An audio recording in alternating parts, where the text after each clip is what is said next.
ठीक है नीरज, बिल्कुल आपके पास वापस आएंगे। इस वक्त ये तस्वीरें भी हम आपको दिखा रहे हैं। प्रधानमंत्री नरेंद्र मोदी की अध्यक्षता में इस वक्त ये हाई लेवल बैठक हुई और इस बैठक में रक्षा मंत्री राजनाथ सिंह, साथ ही एनएसए अजीत डोभाल भी मौजूद रहे। तीनों सेना के अध्यक्ष इस बैठक में मौजूद रहे। तो उस दौरान की ये तस्वीरें इस वक्त हम आपको दिखा रहे हैं। तीनों सेना के प्रमुख और सीडीएस इस बैठक में मौजूद रहे। हाई लेवल ये मीटिंग हुई है और पूरी एक एक चीज की जानकारी खुद प्रधानमंत्री नरेंद्र मोदी ने ली है कि पाकिस्तान की तरफ से क्या कुछ कार्रवाई की जा रही है और उसका जवाब भारतीय सेना किस तरह से दे रही है।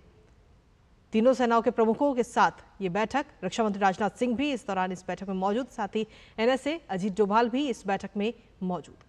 लगातार अगर हम देखें तो 7 तारीख को जब ऑपरेशन सिंदूर हुआ तो उस दौरान तब से लेके अभी तक लगातार हर एक एक चीज की अपडेट खुद प्रधानमंत्री नरेंद्र मोदी ले रहे हैं। जब ये ऑपरेशन सिंदूर को अंजाम दिया गया था तो उस दौरान भी एक एक अपडेट ली जा रही थी आधी रात को, और अभी भी प्रधानमंत्री नरेंद्र मोदी ये बैठक करते हुए नजर आए। काफी उच्च स्तरीय ये बैठक जिसमें तीनों सेनाओं के प्रमुख और साथ ही सीडीएस मौजूद रहे। रक्षा मंत्री राजनाथ सिंह इस बैठक में मौजूद रहे और भारतीय सेना किस तरीके से पाकिस्तान की चीजों को, पाकिस्तान की तरफ से जो चीजें की जा रही है, जो हमले किए जा रहे हैं, उनका किस तरीके से जवाब दे रही है, वो उसकी जानकारी इसमें दी गई। और सुधाकर हमारे साथ, हमारे सहयोगी इस वक्त लगातार बने हुए। सुधाकर, क्या कुछ ताजा अपडेट? काफी महत्वपूर्ण ये बैठक प्रधानमंत्री नरेंद्र मोदी के आवास पर हुई जिसमें तीनों सेनाओं के प्रमुख और सीडीएस साथ ही रक्षा मंत्री राजनाथ सिंह मौजूद रहे।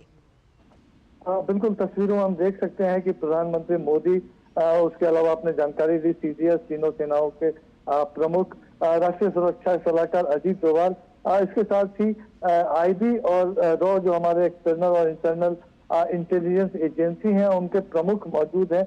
जाहिर तौर पर बड़ी बैठक बीते 15 घंटों में ये देखिए दूसरी बड़ी बैठक है जब पीएम मोदी तीनों सर्विसेज चीफ के साथ मुलाकात कर रहे हैं। रक्षा मंत्री भी इस बैठक में मौजूद है और ये एक तरह से संकेत है, ये एक सिग्नल है कि कंटिन्यूटी का जो एक अर्जेंसी भारत की जो सुरक्षा आवश्यकता को लेकर, तो उसमें क्या किस तरह की जरूरत है और सीधा एक नेतृत्व प्रधानमंत्री मोदी का इस सिचुएशन में, इस इमरजेंसी सिचुएशन में वो मिलता हुआ दिखाई दे रहा इस बैठक को लेकर। और खासतौर से क्या एक स्ट्रैटेजिक रिस्पॉन्स होना चाहिए भारत की तरफ से, क्या उसकी प्लानिंग होनी चाहिए, उसका नेतृत्व करते हुए प्रधानमंत्री मोदी को आप देख सकते हैं कि एक कॉन्फिडेंट लुक प्रधानमंत्री मोदी का, एक देश को भरोसा दिलाने वाली ये तस्वीरें हैं कि हाँ, हम तैयार हैं हर परिस्थिति के लिए और हम देशवासी, हमारे ऊपर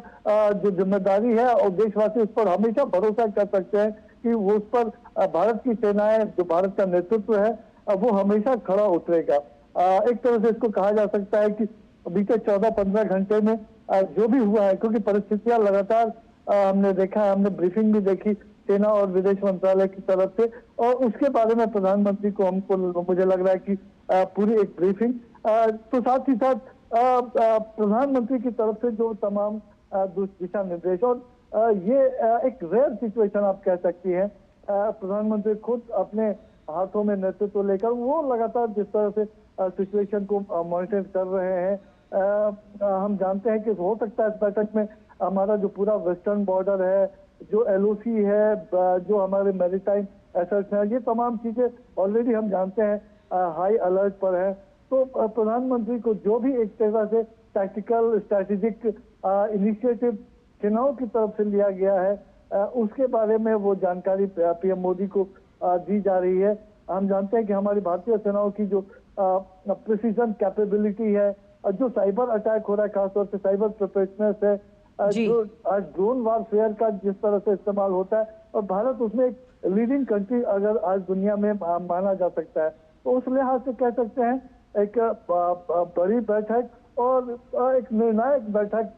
भारत स्ट्राइक करने के लिए तैयार है अगर भारत पर किसी तरह से कोई आंख दिखाने की हिमाकत करेगा, और हमने देखा कि भारत लगातार न सिर्फ प्रभावी बल्कि एक जबरदस्त जवाब पाकिस्तान को दे रहा है। जी बिल्कुल सुधाकर, क्योंकि आज का भारत ये वो भारत नहीं है जो 20 साल पहले हुआ करता था कि कोई भी आतंकवादी हमला हुए और उसके बाद में चुप बैठा रहे, उसको सहन करता रहे। आज का भारत हर चीज का जवाब देना जानता है। सैन्य के आधार पर अगर हम देखें तो काफी शक्तिशाली भारत इस वक्त बन चुका है और इसलिए लगातार पाकिस्तान की तरफ से जो भी हमले किए जा रहे हैं, पाकिस्तान की जो सेना है वो लगातार जो कार्रवाई कर रही है, उनकी जवाबी कार्रवाई भारतीय सेना लगातार जवाब भी दे रही है। और प्रधानमंत्री जब से ये ऑपरेशन सिंदूर शुरू हुआ 7 तारीख को आधी रात से लगातार प्रधानमंत्री एक एक चीज पर नजर बनाए हुए हैं, अपडेट लगातार ले रहे हैं। वो रक्षा मंत्री राजनाथ सिंह से, साथ ही सीडीएस से, तीनों सेना के जो प्रमुख हैं उनके से। बिल्कुल, और देखिए एक सक्रिय नेतृत्व प्रधानमंत्री मोदी का इस वक्त देश देख रहा है, जो हर मोर्चे की बहुत बारीकी से समीक्षा कर रहे हैं, करते रहेंगे। तो ये एक भरोसा वो दिला रहे हैं। जो ऑपरेशन सिंदूर, क्योंकि हम जानते हैं कि भारत की तरफ से कहा गया कि ये ऑनगोइंग ऑपरेशन है, तो इसकी कमान अगर आप देखें तो इस वक्त सीधे प्रधानमंत्री ने अपने हाथों में जरूर ले रखी है, लेकिन उन्होंने जो ऑपरेशनल फैसले हैं वो लेने के लिए वो सारी चीजें सीडीएस हो या तीनों सेनाओं के प्रमुख हो, एनएसए हो, उनके ऊपर उन्होंने छोड़ा हुआ है। पीएम मोदी का इस बात पर जोर है कि लगातार एक जो कोऑर्डिनेशन में जिस तरह से हमारी सेनाएं काम कर रही हैं, वो कोऑर्डिनेशन में वो काम करती रहे, जो हमारी सामरिक सुरक्षा, सामरिक तैयारी वो सुनिश्चित हो, तो उसके लिए वो दिशा निर्देश देते रहेंगे। और पीएम मोदी का बिल्कुल एकदम स्पष्ट दिशा निर्देश है, आतंक होगा, सीमा का उल्लंघन होगा तो उसके खिलाफ जीरो टॉलरेंस। और इसी वजह से मुझे लग रहा है कि इस तरह से पीएम मोदी हर मिनट पर स्थिति पर नजर बनाकर और अपनी तरफ से ये पूरा एक निर्णायक नेतृत्व देश को दे रहे हैं। बिल्कुल, चलिए बहुत बहुत शुक्रिया सुधाकर। और सीधे तौर पर हम देखें तो प्रधानमंत्री की तरफ से ये उच्च स्तरीय बैठक की अध्यक्षता की गई और इस बैठक में